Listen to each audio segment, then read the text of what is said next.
Et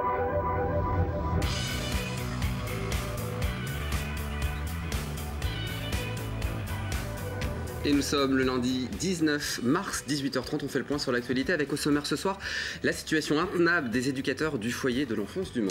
Ils n'en peuvent plus de la violence et ils étaient en grève aujourd'hui pour dénoncer le sureffectif et l'impossibilité pour eux d'accomplir leur mission suite à l'agression de l'une de leurs collègues. Eux non plus n'en peuvent plus. Les riverains de la LGV manifestaient ce week-end contre les nuisances. Ils réclament la diminution de la vitesse des TGV. Stéphane Le Foll amer et le PS qui se cherche et un nouveau premier secrétaire départemental en perspective entre morosité et esprit revanchard. Ambiance lors du congrès PS de la Sarthe, c'était ce week-end. L'agression de l'une de leurs collègues a mis le feu aux poudres. Un acte de violence de trop pour eux. Les éducateurs du foyer de l'enfance du Mans dénoncent des conditions de travail dangereuses et l'impossibilité de remplir leur mission en cause des enfants trop nombreux, des situations hétérogènes. Ils étaient en grève donc aujourd'hui. Mathias Hubert. Ils dénoncent une situation explosive, des scènes de violence quotidiennes, des locaux complètement dégradés.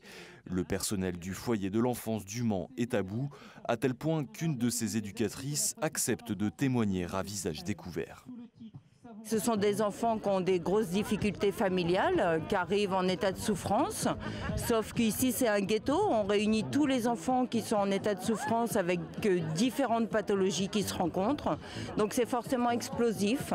Le sureffectif des enfants accueillis met encore plus en avant ce côté explosif qu'on peut rencontrer ici au quotidien.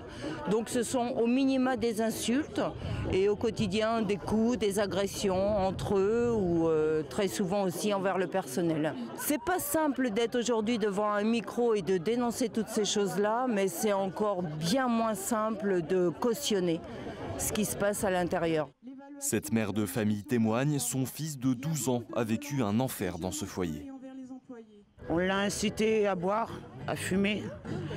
Après, j'ai mon fils qui s'est retrouvé à l'hôpital à cause d'un nez fracturé. J'ai eu mon fils aussi qui a fait des tentatives de suicide vis-à-vis d'ici. Il se coupait les veines. J'ai aussi failli le perdre, il a failli passer sous un train parce qu'il y a trop de fugues ici, il n'y a pas de sécurité. Donc moi, ce que je demandais, c'est qu'ils soient en sécurité, mais il ne l'est pas. Maintenant, je demande que ce foyer, soit il y a de la sécurité, soit qu'il se ferme. Pour le personnel, les dysfonctionnements sont nombreux. Équipe en sous-effectif, des enfants parfois délinquants ou atteints de troubles et de pathologies. Écart d'âge trop important, des jeunes en sureffectif. Certains demandent même une fermeture du foyer, le temps de revoir complètement son fonctionnement. Et justement, de ce côté, la direction départementale propose des solutions pour remédier à cette crise. En premier lieu, évacuer les enfants les plus âgés en s'appuyant sur le réseau des associations qui existent déjà, qui sont spécialisées dans l'aide aux enfants. Je vous propose d'écouter Bertrand Même. Il est le directeur enfance et famille au conseil départemental de la Sarthe. Premier acte, là, effectivement, immédiatement, c'est de trouver solution à pouvoir trouver des places d'accueil d'urgence hors le foyer de l'enfance pour les enfants âgés de 13 à 18 ans. Le deuxième acte, c'est de pouvoir consolider ce dispositif pour pouvoir avoir un véritable dispositif porté par le foyer de l'enfance, porté par la pouponnière et d'autres opérateurs, ce qui permettra une articulation entre tous les acteurs du dispositif de protection de l'enfance. Troisième acte, c'est ce qu'on disait sur la réparation, c'est de redonner à ce foyer de l'enfance un lieu adapté à l'accueil d'enfants, avec effectivement de l'activité. Il faut savoir que 60% à peu près, un peu plus, sont déscolarisés. Donc ça veut dire que s'ils ne peuvent pas aller à l'école ou au collège, il faut que peut-être à l'interne, on trouve aussi la fonction d'occuper, mais aussi occuper avec du sens. Au chapitre des faits divers, une arrestation 4 mois après les faits en Ile-de-France. Les cambrioleurs du bureau de poste de la Ferté-Bernard ont été interpellés en région parisienne. Apprend-on auprès du commandant de la gendarmerie de la commune, cité par le site internet l'Écho Sartois. C'était dans l'après-midi. Le cambriolage avait eu lieu vers 3h du matin dans la nuit du 29 au 30 novembre 2017. Le montant du préjudice n'avait pas été révélé à l'époque. Et la grogne se poursuit le long de la ligne TGV. Riverains et élus se mobilisent ensemble contre les nuisances sonores. 300 personnes étaient réunies samedi à Savigny-l'Évêque pour manifester leur colère contre Eiffage, le constructeur de la LGV Grand Ouest. Ils ont bloqué pendant 1 heure la route de Bonnétable au niveau du pont qui passe au-dessus de cette fameuse ligne ferroviaire. Sûrement le début très médiatisé d'ailleurs d'une série d'actions pour se faire entendre. Laure Girard était sur place. Au cœur de la manifestation, plus de 200 riverains comme Marie-Thérèse. Elle vit à Lombron, à 260 mètres de la ligne à grande vitesse.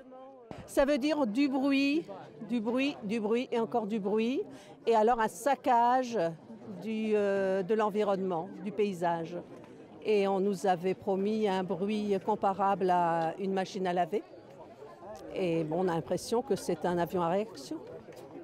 Leur combat se structure avec la création, samedi, d'une nouvelle association des élus contre les nuisances de la LGV. Le maire de Chantenay-Villedieu en est le président. Avec 8,5 km de voies, sa commune est particulièrement touchée par le bruit. Donc personne ne bouge. La SNCF ne bouge pas, SNCF Réseau ne bouge pas. Donc personne ne bouge, personne ne veut nous écouter. Donc ça va finir par des drames. Également membres de cette association, les conseillers régionaux concernés et tous les parlementaires sarthois. Certains l'affirment, si dans les semaines à venir le mouvement venait à se durcir avec des blocages de voies ou de gares, ils seront là. Si effectivement il pouvait y avoir des blocages et que ces deux associations décident d'aller bloquer la gare, je serai à leur côté, sans aucun état d'âme. Une solution simple et peu chère sera portée en priorité. Réduire la vitesse des trains de la LGV de 320 à 250 km/h pour moins de décibels. Les riverains ont pu constater un mieux le mois dernier lors des épisodes neigeux et de verglas, alors que les trains roulaient moins vite. Si le gouvernement vient à notre écoute et nous dit d'accord avant l'été, la vitesse maximale des trains autorisé entre Conneré et Rennes sera de 250 km/h, c'est fini, on rentre chez nous. Sinon, les manifestants iront directement bloquer les voies. C'est ce qu'ils prévoient de faire le 14 avril prochain.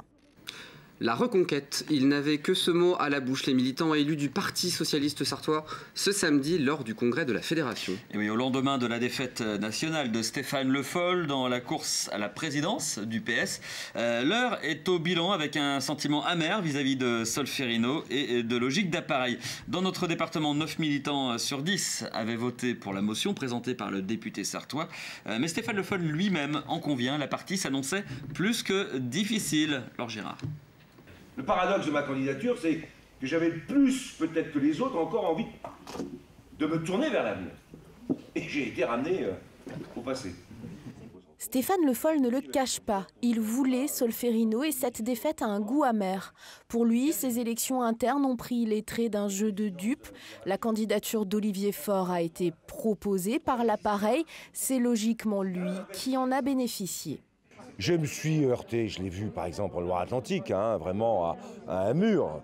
Quand je suis arrivé et que j'ai vu qu'il y avait 21 militants tout juste qui étaient là parce que tous les élus avaient fait le choix d'Olivier Faure, bon, je me suis dit que là, je n'arriverais pas à renverser ni à monter par-dessus des montagnes aussi hautes, quoi. Pour la Fédération sarthoise, l'heure est maintenant à la reconquête des militants. Le PS compte à ce jour 467 adhérents à jour de cotisation dans le département. C'est 30% de moins qu'il y a 3 ans. Donc nous avons besoin de retrouver des pratiques militantes. Nous avons besoin, j'allais dire presque, de refaire de la politique. Le changement le plus imminent viendra le 29 mars prochain, date à laquelle un nouveau secrétaire du Parti socialiste sarthois sera élu. Seul candidat, Thierry Kozik, maire d'Arnage, lui-même issu des rangs du parti depuis son plus jeune âge. Le choix que je fais, il est appuyé par un certain nombre de camarades qui m'ont sollicité. Ce n'est absolument pas une candidature individuelle, mais vraiment une candidature collective. Le projet que je porte aujourd'hui, c'est bien la volonté de remettre le militant au cœur du combat politique. De son côté, après 6 années à la tête du PS sarthois, Christophe Counil laisse la main sans cacher ses ambitions lors des municipales de 2020.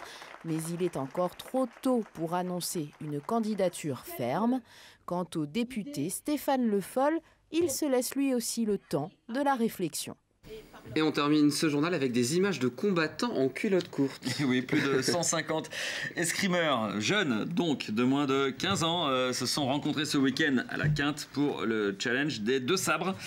Des jeunes venus de tout l'ouest de la France ainsi que de la région parisienne. Un beau rendez-vous que nous vous proposons de vivre dès 19h dans Sport Week-end d'Amoun Chamsoudine. Et c'est la fin du journal. Merci Mickaël. Merci à vous. Je vous quitte puisqu'on retrouve Laure Girard dans quelques instants pour le rendez-vous politique du lundi soir. Vos parlementaires face à la rédac. Notre invité c'est Jean-Carl Grelier, député de la 5e circonscription de la Sarthe. Entretien enregistré vendredi matin dernier. A tout de suite.